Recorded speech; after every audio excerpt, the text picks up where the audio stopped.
Excellent début de week-end à tous, mesdames, messieurs, bienvenue si vous nous rejoignez sur BSC TV pour vous informer.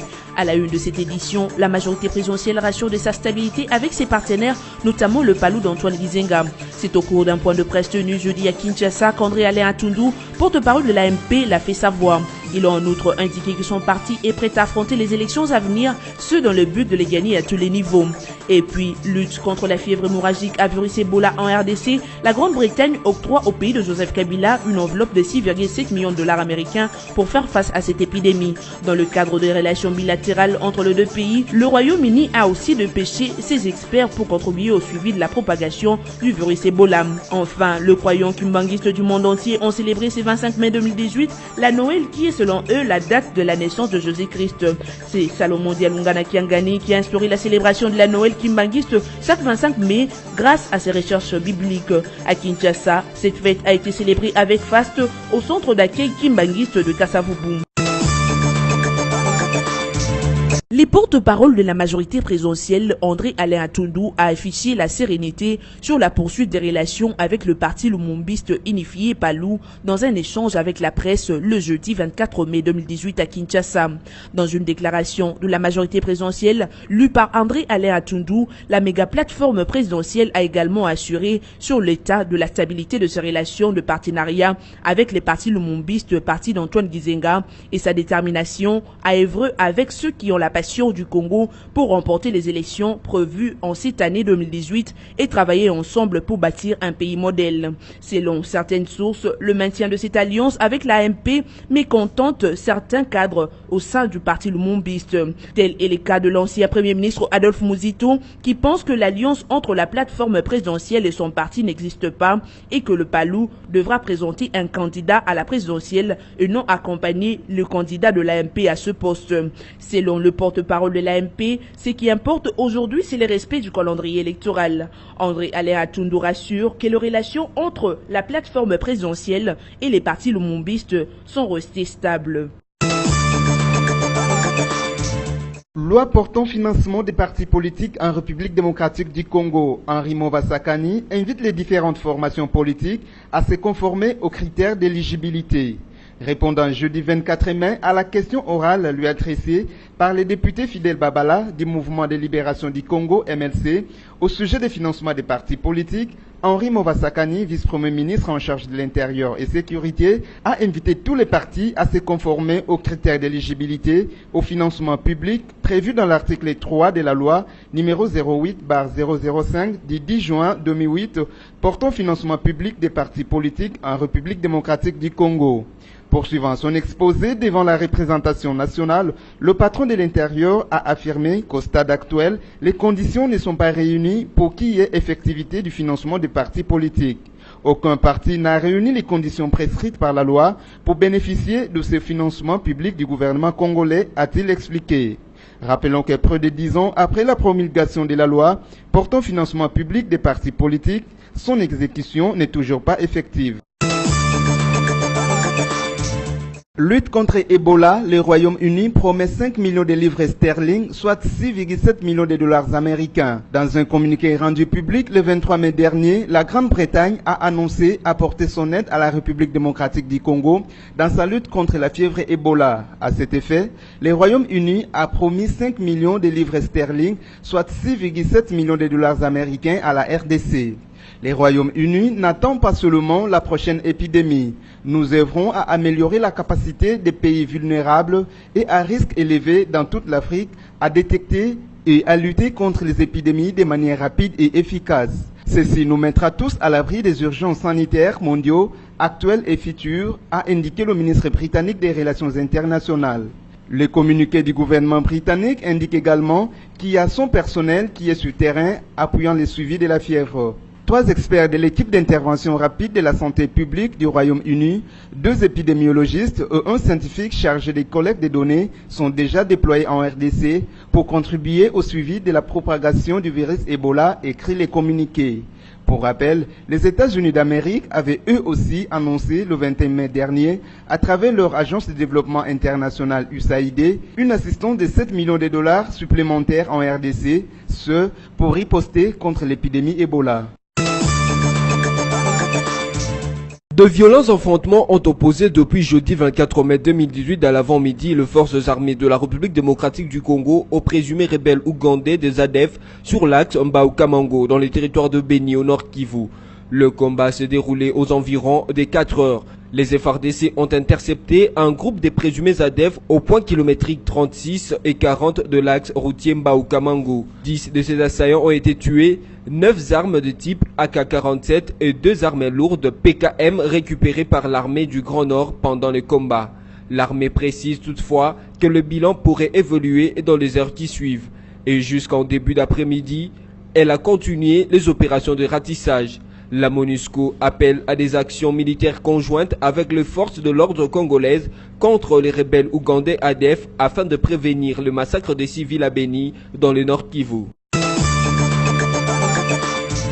À Kisangani, chef-lieu de la province de la Chopo, les autorités provinciales ont décrété 2 mois de courtoisie routière. Cette mesure a été prise le mercredi 23 mai 2018 suite aux échauffourées qui ont opposé pendant 3 jours la police aux manifestants et qui ont occasionné victimes et dégâts matériels énormes. Dans la matinée, aucune présence physique des éléments de la police des circulations routières n'a été visible dans tous les carrefours et artères de la ville de Kisangani. Sans mandat ni qualité, certains de taximens moto ont remplacé les policiers de roulage pour réglementer la circulation routière à leur manière au centre-ville de la commune de Makiso, a-t-on constaté.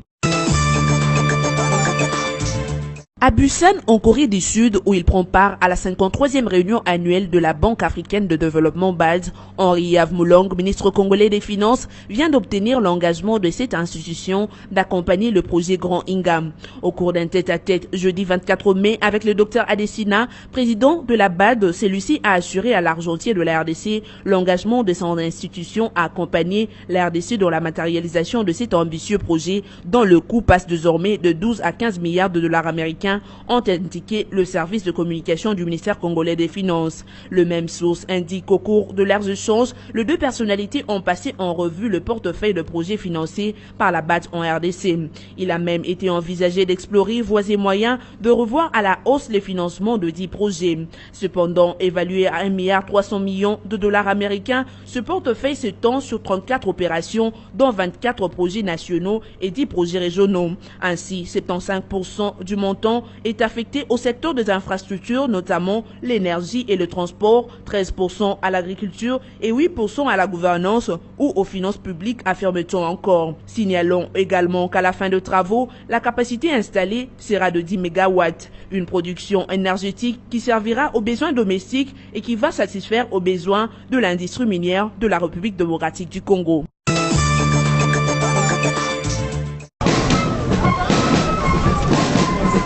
Les fidèles kimbongistes du monde entier ont célébré ce vendredi 25 mai 2018 la naissance de Jésus-Christ qui coïncide avec celle de la naissance de Dialungana Kiangani Salomo, le 2e fils de Feu Simo Kimbangu, le 25 mai 1916 à Kamba. Les kimbongistes considèrent cette date comme la vraie date de naissance de Jésus-Christ. Ce, en se fiant aux recherches effectuées selon lesquelles la transposition du calendrier juif d'application à cette époque ferait que le calendrier grégorien de notre ère, la Noël, tombe le 25 mai. En considérant religieusement le mystère que cache cette date, un grand culte est organisé partout où l'église kimbongiste est implantée à travers le monde. Ainsi, dans la ville de Kinshasa, le 25 mai de cette année est célébré au centre d'accueil kimbongiste dans la commune de Kassavubu sous le thème « Soyez dans l'allégresse car le Seigneur Jésus-Christ est notre frère ». Nos reporters sont arrivés sur le lieu de culte pour recueillir les impressions des fidèles kimbongistes. Selon eux, le 25 mai restera la vraie et l'unique date de naissance du Fils de Dieu. Mbotama nkolo Yesu papa Dialungana pona biso bato moyindo kolo Yesu yatanga ba Yuda azalaki mondele date wana ezalaki date normalité parce que moi n'a jamais akoyi ko botama na 6 mois zemia mwana soke bandi na 1 mois tina 9 mois de mwana akobotamaka kasi date wana ezaki date moko fonde mais le vrai date ya Noël yango pamba te papa Dialunga na kiangani yende nkolo Yesu ayaki kati na biso bayindo pona kosikola loposo oyo akufa kine kulusu pona kobikisa loposo oyo etolamaki loposo oyo ya bayindo biso ba oyo tozali kosepela mokolo mwa lelo mokili mobimba yeba ete lelo nde ezali date ya solo ya nkolo Yesu le 25 mai papa Dialunga na kiangani Salomo Paul toyi ko sensibiliser mokili mobimba po bazala bapaya te pourtant on a bakoloba bakimangisi toyokaki poni bolobaki te yango sensibilisation ezali kotambola monde entier nde tozali bokimangisi ezali monde entier ezali kotambola na défilé po toyebisa mokili ke attention boyebaka le 25 mai ezali motama ya nkolo Yesu papa Dialunga na kiangani olinga alingi ayeba na mozindo aye tolakisi ba chapitre mikana nzambe akotanga ake ko développer et puis mutu po sosola po yeba fo azana na bunzambe soza na bunzambe te moye bezalite pamba te nzambe la bino kopesa eloko nanga na mutu ya oyo kosalela ngo ezali lokola nkolo Yesu bino kopesa eloko na bangulu te so opesa bangulu akosaka nango moko opesa na bato oyo ayebeka eloko na pesi akobatela yango nde biso tokobatela likambo ya nkolo Yesu mpe tozoyebisa na mokili boyeba oyo alingi ayeba mpe asosola yango pusana pembeni totambuka na tanda nzambe okoyeba ya solo likambo oyo bangibangisi basali be badeveloppe eza ya solo be ya lukuta. Pour répandre la nouvelle sur cette date des nativités de Jésus-Christ, une marche de réjouissance et d'évangélisation en direction du lieu de culte a été organisée à travers les grandes artères de la ville de Kinshasa.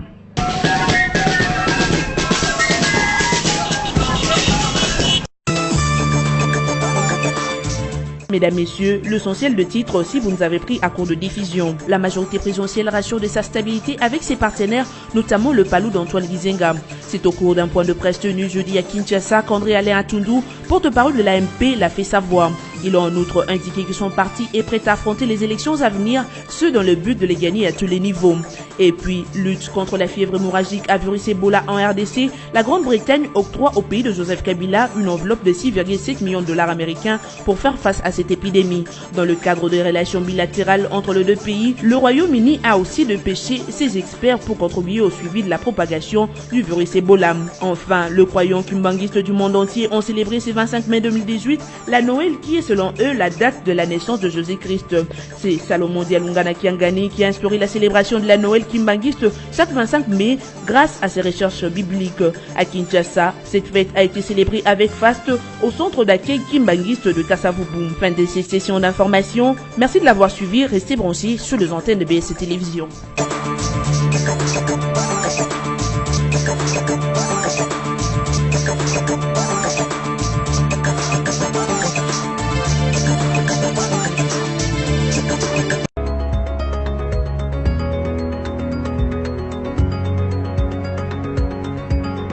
Bon début de week-end à tous, mesdames, messieurs, bienvenue à cette synthèse de la presse en ligne que vous propose la rédaction de BSC Télévision. Ouvrons cette revue de presse avec les sites d'information Congo Virtuel qui titre à sa une « Élections en RDC, les Américains dans l'ignorance ». Le sénateur américain, le démocrate Cory Booker du New Jersey et le républicain Jeff Flake de l'Arizona viennent de faire approuver une résolution sur la RDC à la Commission des Affaires étrangères du Sénat américain. Selon leurs propres explications, cette résolution exhorte la RDC à prendre de mesures concrètes pour assurer les transferts pacifiques du pouvoir en organisant des élections libres et équitables avant la fin de l'année. Les Américains ignorant tout de la RDC veulent faire engager les Sénats américains dans une logique de chaos sur base d'une ignorance totale de la situation politique en RDC où Kabila est présenté comme avoir violé l'accord de la Saint-Sylvestre qui prévoyait les élections en 2017 et d'être à la base de la crise humanitaire. Très grave et très suspect comme ignorance pour les sénateurs alors que les USA ont un permanent à l'ONU où les dossiers RDC est suivi au quotidien. Ce texte a fait le sous-gras de quelques titres en Occident, notamment le journal belge La Libre Belgique sur son site internet et sous la plume d'Hubert Leclerc. Le contraire aurait été surprenant, mais ce qui étonne et choque dans le rapport de cette résolution, ce sont les soubassements avancés par les deux sénateurs pour justifier la résolution. L'on a l'impression que Cory Booker et Jeff Flake parlent d'un tout autre Congo que celui de Lumumba, sans quoi ils auraient su et compris que si Joseph Kabila est toujours en fonction, ce n'est nullement par l'effet d'un quelconque accord politique, mais des dispositions de la Constitution qui ont été simplement rappelées dans les 10 accords afin que nul ne l'ignore. Poursuivons avec Forum des As qui écrit en grand titre « Évaluation mi-parcours du processus électoral, la Senco satisfaite du respect de grandes étapes du calendrier ». Si certains acteurs politiques émettent encore de doutes quant à la tenue effective des élections en décembre prochain en RD Congo, l'épiscopat national, lui, y croit. Les évêques de la RD Congo déclarent qu'ils sont satisfaits du respect jusque-là de grandes étapes du calendrier électoral. L'annonce a été faite par l'abbé Donatien Chollet au cours d'une conférence de presse tenue hier jeudi 24 mai au centre interdiocésain, siège de la conférence épiscopale nationale du Congo, Senco à Kinshasa.